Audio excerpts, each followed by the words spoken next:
Hi, Smile here with my April reads and receipts, and my starting point for my physical TBR at the beginning of the month was 77 books. So let's start with the reads, and the first thing that I read in April was Aquicorn Cove by Katie O'Neill. I got this from the library. This is nominated for the BookTube SFF Awards in the graphic work category. So this was an all-ages comic about protecting the environment. The main character is called Lana, and she returns to her hometown, this seaside town, after a big storm with her father to help clear out the island after the storm. While there, she finds these magical creatures in the coral reef. Katie O'Neill's art is always a pleasure. I really like her warm and colorful and cute art, but I enjoyed looking at the previous book from her that I read, Tea Dragon Society, more than this one.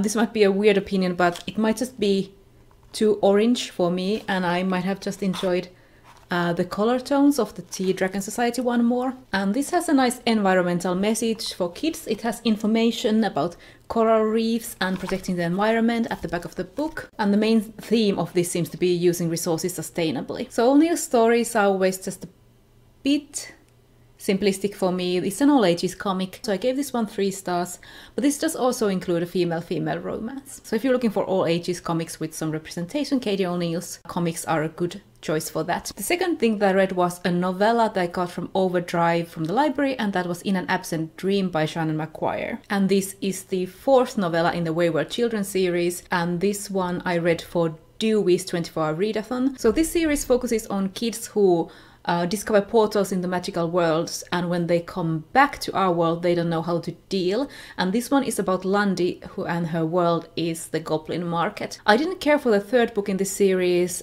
Beneath the Sugar Sky, at all actually. It wasn't for me, the world wasn't for me, and the story wasn't very interesting to me. But this one was a return to form. I found the Goblin Market and how it functioned super interesting, and I liked following Lundy. And this was written in a very storyteller-like way, the voice of the narrator that might not work for everyone, but that I liked. And I gave this one 4 stars. The second thing that I finished during Dewey's was Ashborn by Cait Zellers. This is a really short, like 23 pages or something like that, horror comic that I owned as a digital comic, and it was also the shortest book on my TBR when I picked a challenge from a TBR jar last month, so this fulfilled that challenge. And it's a retelling of Cinderella. It's set during the ball, hosted by the Cinderella character's stepmother for the prince. And there's this one mysterious visitor, sort of the godmother character, who gives her a chance for revenge. This didn't leave a big impression on me. I don't think if I wasn't on the right mood for it, or it was just maybe too short for me to get into the atmosphere. I originally bought this because the creator shared a page from this on Twitter and it looked gorgeous, so I bought the comic, but all in all I only gave it 3 stars. I couldn't really sink into it, and this one has a content warning for sexual assault and gore. Then the final things that I finished during Dewey's were Girl from the Other Side by Nagabe. This is the manga series. Volumes 5 and 6. Volume 5 was a reread, and Volume 6 was quite a new release that I bought last month. So this is a dark fairy tale type manga which focuses on these 2 characters. One of them is a little girl called Shiva, and then there's this cursed outsider that she calls Teacher. The atmosphere and art of this is always very captivating. It's this dark and scratchy like art. That is something that I always enjoy, but there's so much mystery surrounding the past of both of these characters that sometimes I get impatient for answers. I gave this one 3.5 stars. Next I finished Swordheart by T. Kingfisher. I read part of this during Dewey's as well, but didn't finish it then. And this is an owned ebook of mine. It's a fantasy romance set in the same world as the Clockwork Boys duology. I love Kingfisher, it's always fun to read. And this one tells about a woman called Halla, who is this respectable widow who inherits a fortune, but the dead man's relatives really don't want her to. They want a fortune for themselves and want to force her into marriage. And Halla just happens to pick up this magic sword that contains this swordsman called Sarkis. It's an immortal swordsman who must defend the wielder of his sword. And the quest to get rid of Halla's in-laws starts. This one was more focused on the romance than the Clockwork Boys, which was more of an high fantasy book. This one is so much focused that I would actually call this a romance book first and foremost. I would be on board for this book, but I had the little thing that I wasn't that interested in Sarkis, the swordsman, as a character. I liked all the other characters. I liked the talkative Halla, the non-binary lawyer priest Zale, and the gnoll Brindle. But Sarkis, I just didn't really care about him. so that really put a damper on the whole romance aspect. But I'm very happy that there will be more books in this world. And this is not my top T. Kingfisher read, but I gave this one 3.5 stars. She's always fun to read. Then on a train journey, I read this old digital fantasy comic that I have called How the Best Hunter in the Village Met Her Death by Molly Ostertag. And this was on my Goodreads TBR challenge as the highest rated ebook on my Goodreads TBR. And I actually read this on the train journey twice. And this is about a hunter who encounters this ferocious beast in the woods and is completely consumed by her desire to hunt it. And it's about finding out who you are and coming to grips with some parts of yourself. And it's a really multi-layered and fascinating story, and that is why I read it twice. It also has a really strong atmosphere, and I wasn't ready to let go of that atmosphere quite yet. And I also really like the smooth illustration style that it has. This won the Ignatz Award for Outstanding Story.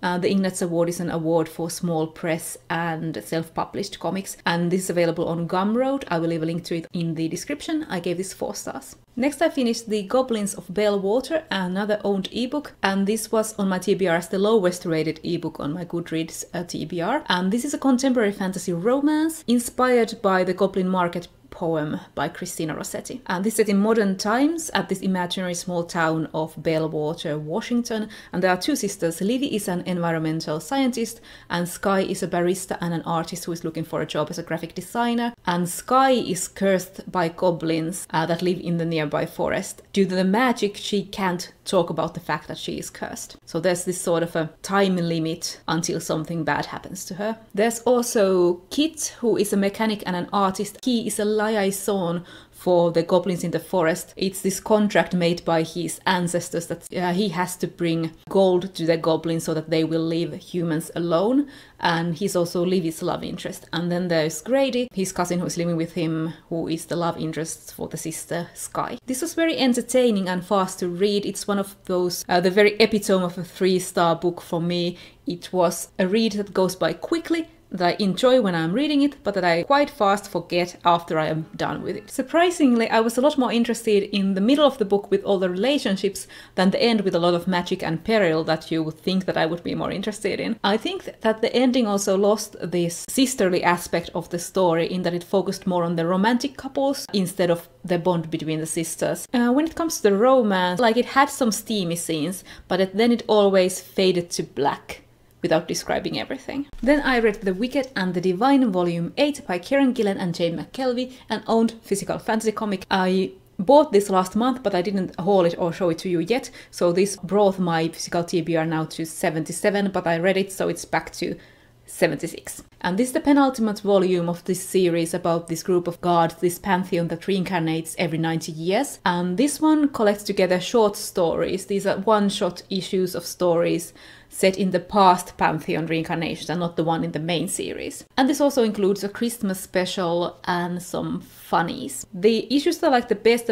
from this, I like the art in the 1373 AD comic about Lucifer and Ananke. I like the art of this. And then I liked the take on the characters in the 1831 AD one. From the Christmas annual, which consisted of these little side stories, little character stories, all written by the series creator, I really enjoyed learning about Lucifer and Amaterasu's past together. And then from the funnies, which were these little funny comics from whole different creators, I laughed at the chair one, The Wicker and the Divine by Liz Lunny. All in all, I don't think this is a must-read to get the overall plot of the series, but it was a nice addition. I gave it 3 stars. Then I read another comic, and that is Abbott by Saladin, Ahmed and Sami Kivelä. So the artist is Finnish, and this I read from the library. It's a comic trade, but it collects the whole series, so it's a one full story. This is nominated for a Hugo Award, which is why I decided to check it out. And even though I was pleased that the artist is Finnish, the art wasn't completely my thing. It's not really my jam. So this is a horror comic, and it follows Elena Abbott, who is a journalist and a black woman working in 1970s Detroit. And she is working on this story that turns out to involve a secret society and some dark magic, which is something she has encountered herself in the past. This was well done, a very well done comic, but the setting just doesn't really appeal to me. I read this because it was a Hugo Award nominated comic. I don't know what it is about US history, but there are very few time periods in US history that I find interesting to read about. So even though I didn't love the setting, I did find the protagonist interesting to follow. She's a person who loves routine, but of course in this one her routine is disturbed. She's very much taken out of her routine. She's not well liked around the city officials. She's a black woman who has written stories about police brutality and written stories and looking at cases that the police wants to cover up. Abbott is also bisexual or pansexual. The term for her sexuality is not used in this one, but she has had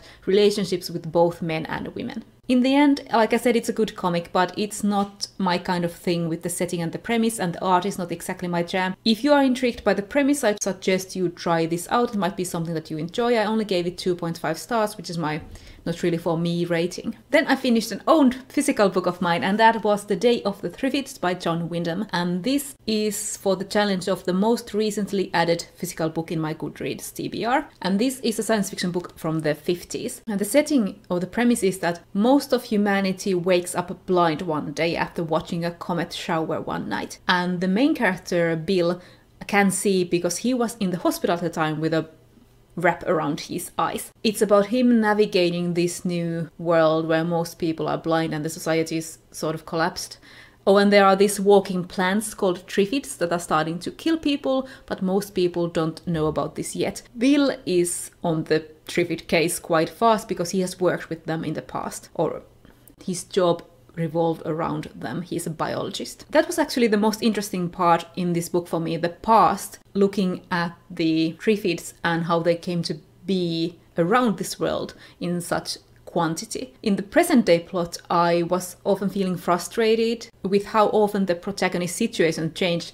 Right when I was getting interested in the situation that he was in, he left it and was in a new one. This was written in the 50s, and even though Wyndham isn't the worst offender, I mean, he does have some good female characters in his novels, there are still a few slaps in the face, like parts where you get the sense that women aren't considered exactly people to the same extent that men are, like that you can make decisions about women even though she might not agree. If you know what's best for them, you can make a decision. I could do without those parts in classic science fiction written by men.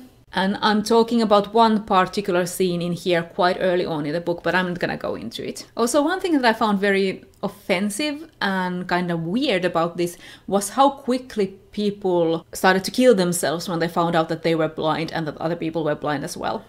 So like the first day, the first morning after everyone turned blind. The sentiment that was quite often said was that there's no reason to live when you are blind. And frankly, that's astoundingly ableist, even though we saw one blind man who had been blind pre-comet, and he seemed to be doing fine. The book that I've liked most that I read from Wyndham, I've now read 3 books, is The Midwich Cuckoos. So even though I was interested to check out this science fiction classic, I gave it 2 stars. I really do like Wyndham's writing style, but that just wasn't enough to keep me interested, but I do like Midwich Cuckoos. And the final things that I finished in April were volumes 1 and 2 of Tokyo Tarareba Girls. I reread the first volume and then read the second volume. I have them all or almost all of them as digital comics, but I got the physical copy of the second one from the library. And this is a contemporary manga series about these 3 women who want to get married before the 2020 Tokyo Olympics. While it isn't as interesting and as relevant to me and relatable to me as her Princess Jellyfish series that I read previously, I still find Akiko Higashimura really funny. I laugh out loud multiple times during one volume. I think the humor in this one is more tragic and irreverent than in Princess Jellyfish, and this manga series is definitely aimed at adult women. I was quite surprised at the amount of sex talk in this. I'm not used to seeing that in Japanese comics, but I found it quite refreshing. I give the first volume, the reread, 4 stars, and the second one 3 stars. I think this will be a 3-star series for me. It's fun, but I do not have any personal emotional connection to it. So from my Goodreads challenge TBR, the only book that I didn't get to was The Strange Affair of Spring-Heeled Jack by Mark Hodder. And this was the challenge of reading the oldest ebook on my Goodreads TBR according to date added. I did read the first chapter and I wasn't really that into it. I'm not sure if I'll continue on with it right now, if I will try a couple of more chapters and then decide if I want to actually finish it or not. I also didn't get to The Raven Tower by Anne Leckie, but I'm planning to read that one in May, and that wasn't part of the challenge at all, I just wanted to read it. Now we are moving on to the receipts and if I made any progress with any of my challenges. With the A to Z TBR challenge, did I get a new letter for that? I didn't get one because I'm not counting comics, I'm only counting novels and other physical prose books. Then we are back again at the TBR chart challenge. I did read the shortest book on your TBR, but with reading Ashborn, that is done, so I can draw a new challenge. If you're wondering how I'm doing with the Just City, which I'm still reading for the Read a Hardback challenge, I am halfway through it, so I am steadily reading it. I did not finish it in April, but I'm still gonna pull out a new challenge.